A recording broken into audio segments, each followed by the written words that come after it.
Israelis woke up to the sounds of explosions and sirens as a barrage of over 300 missiles and drones were fired at them by Iran. Explosions are seen in the air over Jerusalem, as most of these incoming missiles are intercepted, but a few ballistic missiles landed in Israel, causing some damage to an IDF base and wounding a child. I'm Yair Pinto, and this is your Boots on the Ground report on what is happening in Israel on the 191st day of the war against Hamas, Hezbollah, and now directly against Iran. I will start with an important message. Not a single drone or cruise missile launched by Iran hit their targets in Israel, and most of them were shot down outside the country's borders. The IDF is still on alert, but at the moment, no further threats are visible on the way to Israel. In this unprecedented attack, Iran for the first time launched attacks against Israel from its own territory, including 185 drones, 36 cruise missiles, and 110 surface-to-surface ballistic missiles. Additionally, missiles were fired at Israel from Iranian proxy groups in Yemen, Syria, Iraq, and Lebanon. Air raid alarms were activated in Jerusalem, Beersheba, Dimona, Judea and Samaria, the Golan Heights, and other places, all at the same time.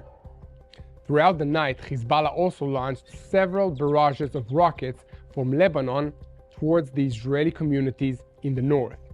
Israel had warned Iran that it would respond significantly to any such attack, while Iran said that this move was revenge for the assassination of Hassan Mahdavi, and that, as far as it was concerned, if Israel did not respond, the matter is closed. The matter is closed after the citizens of Israel woke up at 2 o'clock in the morning to run to their shelters. The Air Force intercepted several incoming missiles outside the borders of the Jewish state. But the threat has not passed. The IDF is still in full deployment with dozens of planes in the air. Most of the threats have been intercepted, but I repeat, we are not taking any chances. The President of the United States, Joe Biden, spoke to the media late in the evening in Washington, saying that U.S. military had shot down many of the missiles headed towards Israel. Earlier today, Iran and its affiliates operating from Yemen, Syria, and Iraq launched an unprecedented air attack against military facilities in Israel. I condemn these attacks in any form, Biden said. At my direction, to support the defense of Israel, the U.S. military has deployed ballistic missile defense aircraft and destroyers to the region over the past week. Thanks to these deployments and the extraordinary skill of our service members, we have helped Israel to shoot down almost all the UAVs and missiles that were launched. Biden spoke about his conversation with Prime Minister Benjamin Netanyahu earlier tonight. I just spoke with Prime Minister Netanyahu to reaffirm America's commitment to Israel's security. I told him that Israel has demonstrated an extraordinary ability to defend itself and defeat even unprecedented attacks, and this is a clear message to its enemies that they cannot threaten Israel's security, he said. At this moment, I would like to ask you to help us spread the truth about what's happening here in Israel by taking a moment to subscribe to this YouTube channel, share our videos, and follow us on social media. And together, we will help spread the truth. And please don't forget to pray for the situation here in Israel. We need your help. Let me give you some more information about what happened last night. The barrage included cheap, unguided drones, but also sophisticated long-range ballistic missiles that depend on GNSS-based navigation. This is a navigation based on satellite technology similar to GPS. The distance between Iran and Israel is over 1,000 kilometers, so it is doubtful where the Iran forces can navigate offensive weapons using a laser beam or special navigation. The GNSS-based navigation is also not possible since the IDF has the ability to shut down GPS tracking in Israel, which they do when they believe there is a high chance of an incoming missile attack. the Iranians attempted to use a tactic of using a swarm of cheap, unguided UAVs to keep the Israeli air defense busy, while more sophisticated ballistic missiles were also fired. But the IDF air defense system was up to the challenge. The system included multiple layers of active defense, including the Arrow 2 and Arrow 3 systems for long-range ballistic defense, the Patriot and David Sling systems for mid-range defense, and the Iron Dome system for short-range defense. In addition, there are many electronic warfare systems to jam the guidance and communication systems of incoming missiles. It is also important to note that a ballistic missile from Iran takes about 12 minutes to reach Israel, a cruise missile about 2 hours, and an anti-tank missile about 9 hours. As soon as the launches were detected, the US, Israel, and our neighbors in Jordan had time to send up aircraft armed with air-to-air missiles that could intercept 99% of the incoming missiles and drones before they even got close to Israel. Yes, we want to give a warm thank to you, Jordan, for putting your aircrafts and pilots at risk to help us intercept these missiles that were fired at Israel. Jordan is a major ally of the United States, and it has a peace treaty with Israel and has long been a responsible actor in this region. Iran's Army Chief of Staff Muhammad Bakari threatened Israel, saying that if Israel responds, our response would be greater than tonight's attack. According to him, we used an attack with ballistic missiles and cruise missiles. The operation was designed to attack the airbase from which the Israeli planes that attacked the consulate were launched. There were direct hits.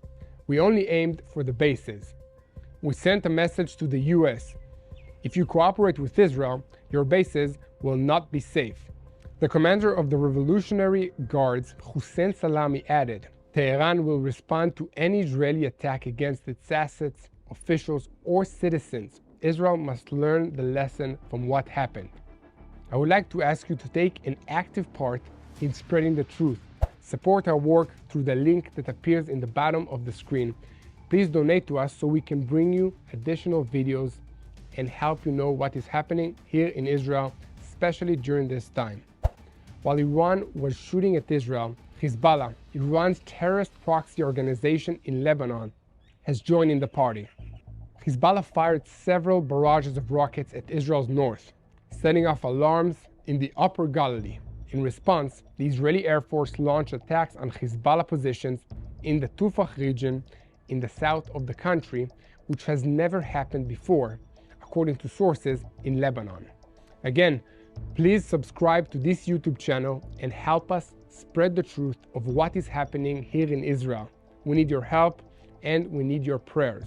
Switching focus to the Gaza Strip once again, the Lebanese newspaper El Akbar, which is affiliated with Hezbollah, reported today that the leadership of Hamas does not wish to continue further discussions on a ceasefire deal. According to them, the talks will be frozen as long as there is no progress in Hamas's demands for the end of the war and the withdrawal of the army from the Gaza Strip. The head of Hamas's political bureau, Ismail Haniyeh, whose 3 sons were neutralized in the Gaza Strip this week, told the Hezbollah-affiliated El Mayadin network that the Israeli media said they neutralized my children and grandchildren to pressure Hamas to change its position in the negotiations. This will not happen. We stick to the demand to declare a permanent ceasefire, a complete withdrawal, and the return of the displaced to their homes without restrictions. Without these conditions, we will not enter into a deal. So much for Hamas. Let's take a look at what some more important players are up to. The missile attack on Israel resulted in unequivocal responses from leaders of several countries, including the United States, Canada, Germany, the Netherlands, and the Czech Republic. Even UN Secretary General Antonio Guterres, who has often spoken out against Israel, condemned Iran for this attack. Austrian Chancellor Karl Nehammer said, I strongly condemn the Iranian attack on Israel. Austria stands by Israel, and we call on Iran to immediately stop all hostilities. the French Foreign Ministry issued a statement saying, France strongly condemns the attack launched by Iran against Israel. Its decision on such an unprecedented action is another step up by Iran in its destabilizing actions. France reaffirms its attachment to Israel's security and promises it that it will stand by it. German Chancellor Olaf Scholz said, "Tonight's attack on Israeli territory by Iran is irresponsible. We stand by Israel." U.S. State Majority Leader Chuck Schumer said, "Since Israel is under attack from Iran, we stand by it and its people. The United States will do everything we can to support Israel's defense against Iran."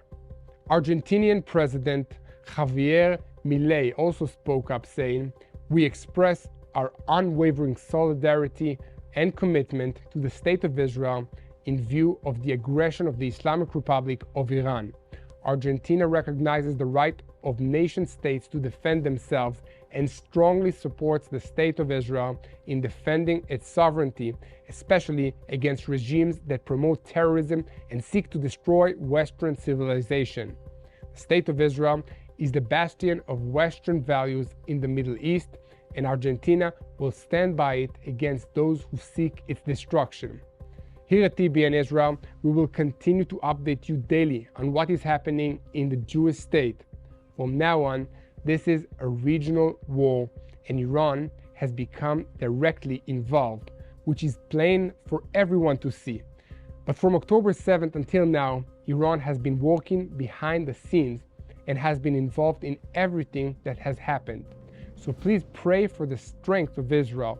Pray for the safety of the IDF and the American, British, Jordanian, and other forces standing against Iran in this region. Just think about it for a second.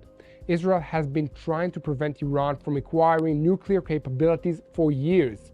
Last night, we got a clear demonstration of what would happen if they ever got a nuclear weapon. While you're at it, please pray for the people of Iran, many of whom are against the Ayatollah regime which rules their country, and please pray for this evil regime to be removed from power.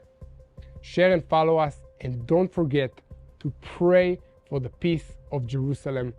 Thank you for standing with Israel during this war, and together we will win.